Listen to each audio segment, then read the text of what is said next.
We had a lot of questions, I'm sure, so let's see how long we can keep you. While everybody's coming on stage, I just wanted to ask real quick, Katerina Megas, if you can stand up in the back of the room. Yeah, you, and Phil Lamb. One of the things people may not be aware is the pilot grants that the NSTIC office made aren't traditional grants, they're cooperative agreements, which essentially means the National Program Office plays a key role in managing them and actually collaborating with the pilot awardees on different aspects of research. Kat, for well, really the last year or so, and Phil, who joined us recently, are actually in charge of the day-to-day of it. There's a lot of other folks in the office who also play a role, but since they didn't get to speak, I wanted to at least acknowledge them and the great work that they've done with the pilots. So with that, we've got time for questions. So where's the cue start? And there's roving microphones out there. So just a quick question. I notice, my name is Mark Chamberlain. I'm from USAA. And looking through the paper, I see the funding amounts were just under about $2 million. I'm wondering what the true cost, total cost of the efforts were, if anybody can comment. At least double that.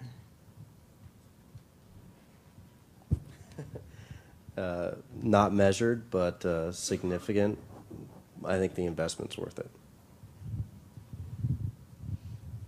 At least double. Yeah, from the AMVA pilot, we have some people or some organizations from our pilot that are funded by the grant, but more importantly, there are some member organizations that aren't being paid through this grant, and they are just making their time available and donating their time. So it would be more than actually what the grant offered. It's my life's work, and it's the work of about 400 volunteers spread across campuses.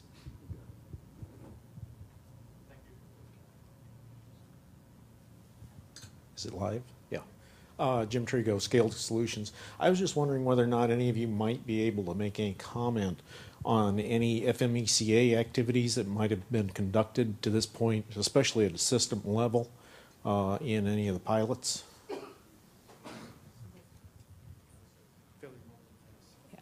We haven't done a specific rigorous analysis of that. We do our use cases and try to identify all the exception cases. But that's about it.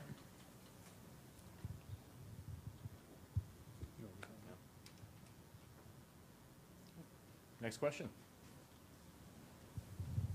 What surprised you in your discoveries as you've gone along? I think our biggest surprise so far is it put in our proposal that we expected to find gaps between what we were doing and what the trust frameworks and standards and certification schemes supported today. What we didn't expect for us to find them so soon and for the disconnects to be as large as they are. I think it's interesting the groups we're dealing with, right? Physicians and then educators, students, parents. If you approach them and talk to them about trust, they have a very difficult time translating that into what it means in their life, especially when they're talking about accessing the school lunch menu. So bringing an application or a service to them that provides trust management is a challenge for translating the need. As much as you said about nudging them towards better privacy, definitely a challenge. I think the business model was the most exciting thing that we've uncovered, and actually the interest in credential federation, attribute federation, by communities of interest, it's now become almost a mantra about how to save money and make money, and the new applications that people are actually just creating once they uncover this opportunity for differentiating themselves in the market and creating new opportunities for them as an organization, both as whether you're government, whether you're a corporation, or you're just in the consumer space. Yeah, I'd have to say from the AMVA perspective and the CSDII pilot, we're in the early phases of our pilot. So we're beginning and putting things together and assembling, the components and defining the trust framework. So we haven't gotten to the phase that Dave's referring to, and I'm sure there'll be a lot of interesting challenges and discoveries when you start putting together the business model. But earlier on, I think that, some of the challenges and the discoveries, as we pointed out in our lessons learned, have to deal with, trying to bridge that gap between the state agencies and the private industry, and more specifically defining the trust framework, that will be able to support, those two different entity types.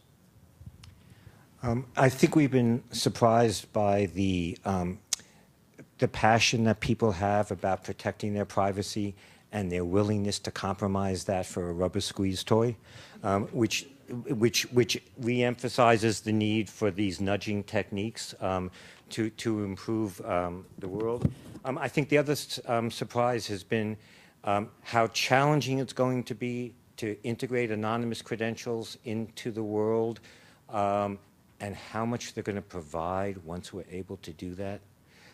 In many respects, one of the themes in all of our presentations was around providing provisioning information to service providers so they can begin to set up the accounts, et cetera. And that has been echoed on FICAM blogs and elsewhere. That provisioning information is ready-made for the use of anonymous credentials. And to the degree that we can master that, we will have preserved privacy and improved the world. Oh. My question is for the criterion. Was that the name of? And I've forgotten your name. I'm sorry. I'm wondering who is the user in that in your product, in your pilot. So each relying party has a specific community that they're targeting for their service. Depends on the use case, but let's take Broadridge. It's 100 million investors who want to get access to content online in a seamless way using mobile devices or tablets or computers. And they require Broadridge requires two-factor verification of that user. So it's, ease of use, but also authenticating yourself. For General Electric, it's employees, it's their partners, it's their supply chain and down to their consumer interfaces across that whole ecosystem. So each of us who are interacting with these organizations are the users. Right? Well, I just, these use cases, these pilots are so interesting, and I have so many questions for it. I'm just sorry that I'm so tired, and I have a lot of concerns about your pilot in particular that I would like to explore. Sure. And I have questions about anonymity and to what extent that is possible and some of the new research and so on. But so just a friendly suggestion next time, because this is so rich, give us a little more time to get rested for it.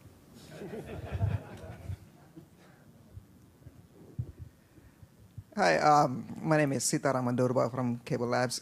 So each pilot has shown the architecture and the framework pictures, and at least from the small time that we got to go through them, it looks like each one is different. So just a curiosity question: do you see somehow the IDESG is going to come up with a framework that's going to coalesce all these things into a generic framework? Actually, I saw a lot of consistency, increasing consistency in the components of the ecosystems that we're working in. We all have these attribute authorities now. We're all moving into attribute verification as a mechanism. So actually, I see some convergence, and part of the reason for us to develop that schematic that you saw at the end was to begin to see how different our flows are, whether or not we really have different elements in our world. And I haven't seen that. I think there's a remarkable consistency actually among these pilots in our architectures. we're all standards-based. We're using standards-based protocols. The user interactions are similar, I agree. And what we've uncovered, I think, is similar as well, is that there's an emergence of this transaction hub to gain efficiencies. It's been emerging in the UK government with pilots that they're initiating over there for citizen access to benefits, and in Denmark and other countries where there are efficiencies gained by doing this. It's not necessarily the only model, but it has a lot of, and I think in other parts of down under and in Australia and New Zealand, there's discussions about this as well. So what we're doing, I don't think, is really unique necessarily. It's just the way we're implementing it, maybe for the set of standards and use cases. You know, one place where I think I have seen a lot of variation is in the business models. And I think that's good. Early in the marketplace, you want to have a variety of business models to experiment with, and then see what the marketplace, or what works in the marketplace. And that's the place where, for example, we freely pass studentness among the members of In Common. When we start to work with Criterion next year, we're going to see about fee-based release of that kind of attribute and what that means. So I think we're going to investigate business models where we have differences and come up with some interesting hybrids. One thing I'll say that's been interesting, we never expected all 5 pilot awardees to actually try to work together, but they all actually have been on their own without prompting from our office, and I think you'll see some interesting follow-on come from this. I just want to take a break. We do have a number of folks who are participating virtually, and I know we have one questioner, at least online. If there's others as well, please express interest in asking online, and let me hand it off. Sure. This is, hello. Oh, there we go. Okay, question. This is from Pratik Mishra. Sorry if I'm mispronouncing that. This is a question for Criterion. Is there any binding between the authentication credential and the attributes? Or is it all based on self-asserted attributes provided by the user? And he said, I guess my question is really, where else can attributes originate from? So all the attributes are asserted by the user in the flow, and using the protocols of SAML or OAuth and other RESTful services that we bind together to deliver in one token, which is an encrypted token, which is bound by the process as well. The attributes and the authentication assertions are bound together through that process. That's not a unique process, I would say. It's pretty common out there, and we're employing that method. Hopefully that answers. But all the attributes that come through our process are asserted by users. We don't do anything in the back end to gather other attributes without the user's involvement or permission.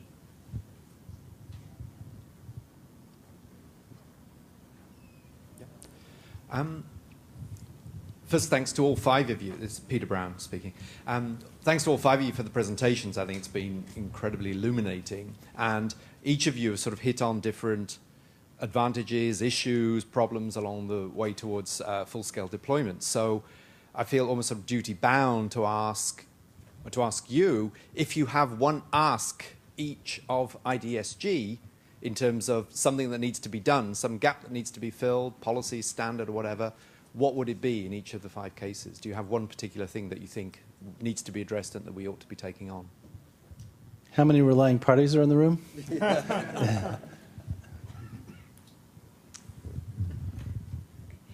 Yeah, ditto that, but I would just add token equivalence. I think from a resilience perspective, the trust framework discussion is an important one. We have 2 pilots, so we get to see the difference between how policies are crafted for each one. Ultimately, we'd also like to see that you could have a healthcare pilot that allows information exchange, and that pilot, that trust network, could combine with the education pilot. And if you don't have a commonality of language to be able to talk about policies, it becomes very difficult.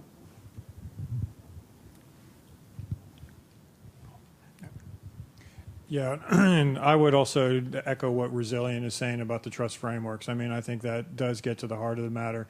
And also, pulling on one of the threads in the objectives of NSTIC is to promote that interoperability. So with the common, with the common policies that are needed, for us to actually share those interoperable components of our ecosystem. I'd say, Peter, continue to work hard on those use cases. We intend to annotate those use cases with consent issues, with attributes, et cetera. So we're going to take them as pretty much chiseled in stone, and then we're going to try to enrich them with attributes and other kinds of privacy mechanisms. One last point. What we're discovering, at least with two new trust frameworks that we're working on, is that trust frameworks are a way to drive market adoption. And if you, as a community, as we as a community, identify opportunities where there are communities of interest who will come together to drive efficiencies, save money, and maybe do new things with a common policy layer, I think there's a real interesting opportunity for this community to drive trust framework adoption, which drives the adoption of identity efficiencies that we've been talking about, privacy and things like that. Yeah, I'll steal a note for 1 second on that. It's one thing for us as vendors to sit up here and talk about implementing a policy or the ability to enforce policy. It's much another for an independent body of experts that are subject matter experts in a particular field or organization to say, we bless or we agree that that meets a certain level of requirements. And so for the IDESG to be able to drive a framework that can occur within, and then we can be held accountable for it, I think supports some of what Dave's talking about from an adoption perspective. It's a hurdle that we are trying to face, but we need support from the greater community to achieve. So one of the themes in our proposal was NSTIC alignment, and you saw that we're trying to align our solution. However, right now, I couldn't tell you what NSTIC alignment means. So we're aligning with existing trust frameworks. We've got a 2-year pilot. We're hoping that along the way, the intent was for us to keep monitoring and be involved, and as the organization creates the framework, keep ourselves kind of aligned with that. It's not clear to me at this point when that will be available, but I know that in the 2013 objectives that were put up, one of them said to implement the trust mark, the NSTIC trust mark on 2 NSTIC pilots. Well, that's kind of exactly what we propose to do, and given timing, we'd be very interested in pursuing that. So I'll ask a follow-up. This is Bob Blakely. Peter's question and your answers to it actually perfectly anticipated what I want to ask. I'm sort of shocked that I didn't hear somebody say, given the discussions that you all had, make it easier to get the lawyers to finish their job. So maybe if you could comment on that, and then Jeremy, I think we'll probably be able to take one more question and wrap up. Sure. Interestingly enough, this, like any, we're crossing the chasm here with federated identity, at least in our case. And so in each organization, our experience so far has been you need a leader in the organization to drive the change. And usually that's driven by motivations that are economic. Either you're saving money or making a lot more money, or you have a new strategy that differentiates your company. In several cases, we've had the CEO call in the CISO and the chief counsel and have a conversation about their future. To make change, you really need to motivate people in ways because they do not like change, those 2 categories typically. And so that's been our experience, at least, is that you need someone who's a change maker in an organization to drive it. One last question in the back. This is Judith Fleener, and I'm going to pose this question to Dayon, but it's really for everyone. So first, I want to agree with what Peter tweeted out a little while ago, that 5-factor, multi-factor live demo was pretty awesome. But given that you're kind of partnering with AARP, I'm trying to envision my 89-year-old AARP mother jamming out to that sales demo. So, in all seriousness, I'm kind of asking about user experience and audience acceptance across the board. So, first on that one, since AARP is your client, how you're envisioning that working with that user body, and then out to everyone, how you're bringing user experience, especially in UI design and some of the demos where it's like an adoption and rollout for these systems, because there's great work being done on the background stuff that the user will never see, but how are you bringing that forward into what the user's going to see, training the user, and getting them to adopt these new technologies? Okay, so that was a multifaceted question, and Jim, I may ask you to help me out here. So that is exactly one of the things that we're investigating in terms of the usability and accessibility of the technology. What I didn't mention is that we have versions that use that can do just straight SMS, to the phone, that's more commonly available, and we also have a PC version, so for people that don't have smartphones, and so we're trying to accommodate that. The ability to also for the RP to be able to tailor this for their audience, we think will be helpful there also. One of the things that I think our friends at AARP have really enlightened me about is that they start at 50 plus, and that would include like me. So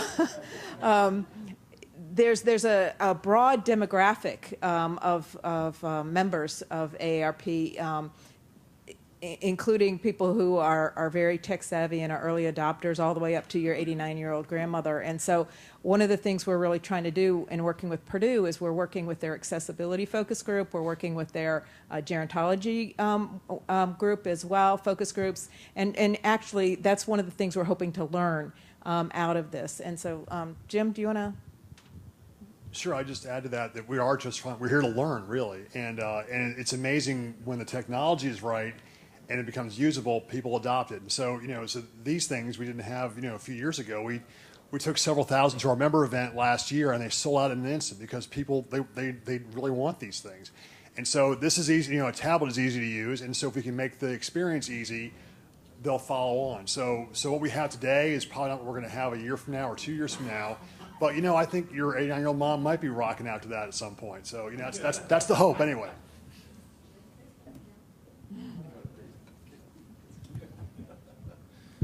We found that driven by the use case and the industry requirements, the usability issues are different. So if you're enrolling to become an employee, you will go through a lot of things because you are going to do what they ask you to do. Even go to get your passport presented and whatever they ask.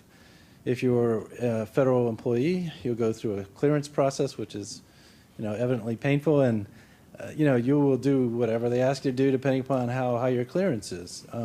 If you are in the retail market, and you're a consumer in the retail market, user experience will drive people away. So it really depends on what you're trying to do, and we found that we've had to accommodate varying levels of things about how we integrate with that attribute capture process, and then what the user's experience. We're doing everything to not create a brand, and that's our ideal scenario because users really will shy away from anything. There's some real expertise in the room. We have folks from Microsoft here that spend eons doing nothing but analysis about user experience, and we're going to hopefully learn from a lot of that expertise as we go. Yeah, as a matter of fact, with CSDI, we do have the advantage of working with the Microsoft people on ours. I know we are early on in our pilot, so we've been more focused on the capabilities and the integration of the components. Now we are getting to the phase of looking at the user experience, and we have actually augmented our team with an additional user experience SME that is outside of our member consortium. So we're getting the unbiased view as we go through and actually finalize, and we'll design and finalize that user experience. One thing that we did gloss over in the user journey slide that we had, some of those activities on there were color-coded in blue, and those were the flags for us to say, okay, this is, a potential activity that is going to need a user experience defined for it. And, for those of you who can go back and look at that and follow that user journey, some of that user experience was logging with the identity provider, some was with the verification of attributes and so on. So there's these different user experiences that we need to sew together to produce that, seamless, authorization and verification event. I actually worry less about getting this to be usable, because we're deeply focused on this, than getting the usability inventions out into the marketplace. Because if we do that, this can be a disruptive technology. And when you start to deploy disruptive technologies, the forces that are in place now may not want privacy management because their economics are built upon aggregation of data, et cetera. So I'm less concerned, Judith, about the usability than actually having the market adopt it because of its disruptive nature. Yeah, I'll echo that a little bit. This forum is focused in large part on an individual. Right, we've talked about individuals, the end users, and there are other identities out there that are organizations. And so one of the challenges we've seen is how do you get to that end user? What does that experience feel like for them? How do you get them to be more privacy sensitive and adopt something like this? And so our approach in some respects is to go at an organization that has a defined set of users with it and has some business need, as Dave said. So our balance has to be in that the user experience for them is organizational driven or business driven, but there is a person on the other end, and there's a flow that goes from dealing with enterprises to the point where you have kind of a ubiquitous privacy network or privacy enhancing capability that is just you and I, right? And there are organizations, but they're not, the system isn't built just for the organization, it's built for the end user. We're not able to immediately achieve that end necessarily, and so as we interact with organizations, they're defining some of that experience for us. One of the approaches we've taken to avoid that, and I think Dave said the same, is you don't do it in a branded way, right? You create a platform on which you can build that experience, and you allow somebody who's creating that UX be the master of it, right, and be the subject matter expert for their particular community of interest, essentially. Okay, with is this microphone on? Yes. Okay, so with that, I would like to thank all of the presenters. Jeremy, by the way, apologizes. He had to take a step out. I think the presentations have been very illuminating and helpful, and the Q&A was very good, too. So thanks to everybody. So let me just briefly go over what we're going to do tomorrow and give you the instructions on how to get to the evening event, and then I'll ask briefly whether anybody has any other issues that we ought to discuss before the end of the day. So tomorrow in the morning, we will convene here at 8 a.m., same place as today. And we have 3 topics before we get into the committee-oriented work. The first topic is success metrics. So we had a discussion this morning around the work plan, and obviously achieving milestones on the work plan will be one of our success metrics, but there are other things that I think we ought to be paying attention to as we evaluate our success going forward, and those include, outreach and bringing people from other communities into the organizational culture and transparency and inclusiveness, and then our ability to publicize our efforts and get the word out are things that come immediately to mind. But I would like you to see whether beer and margaritas stimulate any additional thoughts this evening that you can bring back coherently by 8 a.m. We will then have a report out from Kim Little on the organizational sustainability effort. So sooner or later, we are going to have to grow up and leave home because our NIST parents will cut off the allowance. And Kim has been doing a lot of work on how much it's going to cost to run the organization, what organizational models are possible going forward, and looking at a set of existing organizations that might serve as templates for us going forward. So she'll take us through that. And then we'll have the ever popular terminology discussion. We will eventually get to the point where we will be publishing things. And of course, in both security and identity, all of us professionals have been busily polluting the discourse by using words in all sorts of different ways for 40 years. And so we will have to choose among the existing usages of various terms or perhaps invent our own to perpetuate even more confusion. So Colin is going to talk about the terminology effort, Colin Suter. And, just to give a few examples of the way we're thinking about this and try to stimulate your participation in the effort going forward. Then we'll have committee breakouts. We will have a privacy committee report on some activities with the privacy evaluation methodology and with some related efforts going forward. And then we will wrap up and break and go to the Management Council meeting. So I hope, by the way, the evening event will be at the Firehouse Pub, 111 South Murphy Street in Sunnyvale. Park in the parking garage across the street. I hope you enjoyed the session today. I think, at least for me, it's very gratifying to be doing the work instead of talking about organizing doing the work. And I think it felt productive to me, and I'm grateful to everyone for showing up and participating in the use case workshop and in the discussions. So for the last few minutes this afternoon, I'd just like to ask whether anybody has any thoughts on how the day went, whether there were things that we need to correct going forward in the future, or other advice and general comments. So if anyone would like to talk about that at the expense of a few minutes worth of beer, please raise your hand. You're also free. Yeah, but that's a no. Beer wins. So if it occurs to you later that you should have said something when I asked that question, please email it to me. Thanks very much, ladies and gentlemen. See you tomorrow morning.